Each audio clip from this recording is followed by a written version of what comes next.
Welcome to Boxing Squared for boxing news and views from around the internet. Anthony Joshua's trainer Robert McCracken has sought to clarify comments that he made to the BBC in which he said he knew Anthony Joshua was concussed in the third round against Andy Ruiz Jr. in their fight on June 1st in New York. That was a famous win for Andy Ruiz Jr. Joshua dropped 4 times in the fight, twice and quite heavily in the third round.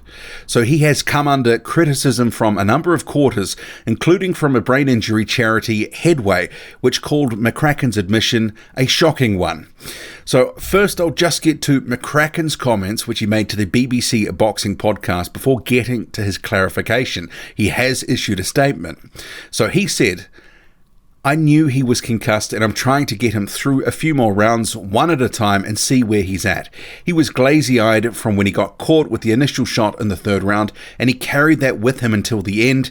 He wasn't responding how he should. I've worked with him for 9 years and I knew he wasn't quite where he needed to be. He was asking me why was he feeling this way and stuff." In light of that, and criticism that he has faced following those statements, McCracken has said, "I'm not a doctor, and it may be that concussed is not the right term to have used. The health of all the boxers I work with is of paramount importance to me, and I've always used my judgment and experience to do what is right for them. There is no formal concussion protocol where the doctor steps in to assess the boxer, so you have to use your experience as a coach and your knowledge of the person to make a decision on whether you think they can recover. I've had this a number of times in my career in professional boxing where boxers have recovered from a difficult round to go on and win the fight. I've also pulled boxers out of fights because I knew it was not in their interest to continue." And those were the statements from Robert McCracken, Anthony Joshua's trainer, seeking to clarify his position on the concussed comment. And obviously this is a big issue in boxing right now, fighter safety. We've had a couple of high-profile deaths recently, including Maxim Dadashev, who died following a fight in the ring, and there was also an Argentine fighter who died as well. So this is an issue that is in the spotlight. There's a number of sort of outside influences that would like to see combat sports such as boxing, which can be quite brutal, sort of put in the past and left. And with situations like this, with Anthony Joshua being one of the most high-profile boxers in the world and clearly struggling in that fight after getting clipped in that third round, he was dropped quite heavily in round 3 twice, but he did manage to continue.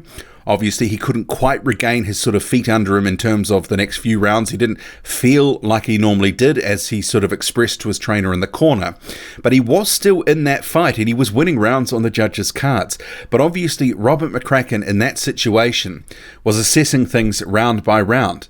And I think if he was really put in a position where he had to stop the fight, I do believe McCracken, with his experience, would have done that. He would have been assessing what was happening between rounds, and there was, a case of Joshua not really being able to follow the sort of instructions of McCracken to the letter, but it's not like he was being completely dominated in rounds, 4 and 5. It was round 6 where Ruiz started to take over again, but that was a different matter. It wasn't sort of, dropping him with headshots. He was working Joshua to the body, working him over, and that sort of took the stuffing out of Joshua, and ultimately it ended in that 7th round. So I guess the question is, did Robert McCracken do something wrong here, or did he actually do the right thing? He was assessing his fighter as he was going along. And my sort of position on this is Rob McCracken is a very experienced trainer. He's obviously the head of the amateur program in Great Britain. He's trained a number of pro fighters, including Anthony Joshua, for 9 years now. He does have a wealth of experience, and I don't believe that he would put his fighter at risk, and he's basically said as much. Just because Joshua wasn't responding the way that he thought that he would, doesn't mean that he didn't have Joshua's interest and his welfare at heart, because he was assessing the situation. So I think some of the criticism is maybe a little bit over the top, but given that there is the spotlight on the sport at the moment, there's been a couple of high-profile deaths, I can understand why people are making something of this. But these statements by Robert McCracken will not impress the critics, including Headway, which has made the claim that McCracken's sole priority was on winning the fight rather than protecting Joshua from a potentially fatal injury. And it's made a statement that boxing protocols for concussion are not worth the paper that they're written on. But BBC analyst Steve Bunce says that that's an outrageous comment for any organisation to make about boxing, especially in Britain, where the British Boxing Board of Control are the leading body when it comes to boxer care. He says they're constantly reviewing fighters. He says in his view that's an unnecessary remark. I'm slightly outraged by that, as it is far too strong. And Ben Davison, Tyson Fury's trainer, has leapt to McCracken's defence, saying, I don't think that the people who have criticised Rob have any knowledge or experience of boxing. When a fighter goes down, I would imagine that has some form of concussion effect every time. If Rob is getting pulled up and blamed or criticised, then I need criticising too, because Tyson got knocked down against Deontay Wilder in round 9 and round 12, and I allowed it to carry on. So if he is getting criticised, I need to as well. And actually, there were a number of people, including boxing fans, that did believe that Ben Davison maybe should have thrown in the towel after Tyson Fury did get knocked down so heavily. But some of these things are a judgment call, as I was alluding to earlier, that guys like Davison, McCracken, other trainers who've been in the sport for a long time, that have seen their fighters in sparring, in fights, down on the canvas or hurt, but they know their powers of recovery, or they are watching them and making sure that they are not going to be put into an unsafe situation. And this is going to be a sort of case here with Anthony Joshua. I'm sure there will be a number of fans who say he should have been pulled out of that fight earlier, where others will agree with McCracken and what he did and his call on that to let Anthony Joshua continue.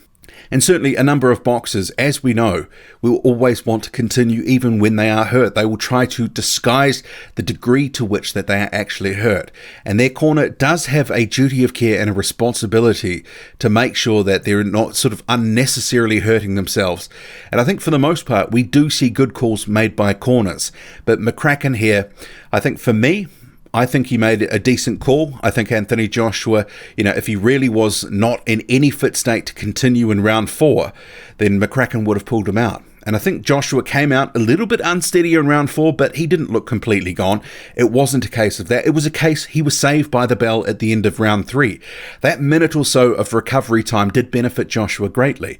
If that round had have gone another 20 or 30 seconds, that fight would have been over in round 3. But tell me your thoughts on this whole issue. Did Rob McCracken make the right call? Is it right for him to be criticised in the way that he is? And did he just sort of misspeak, as he has sort of alluded to that concussion perhaps wasn't the right word, but he was looking out for the welfare of his fighter? Drop a comment, loud and often. Hit like, hit subscribe. Follow me on Twitter, boxing_squared. I'm out.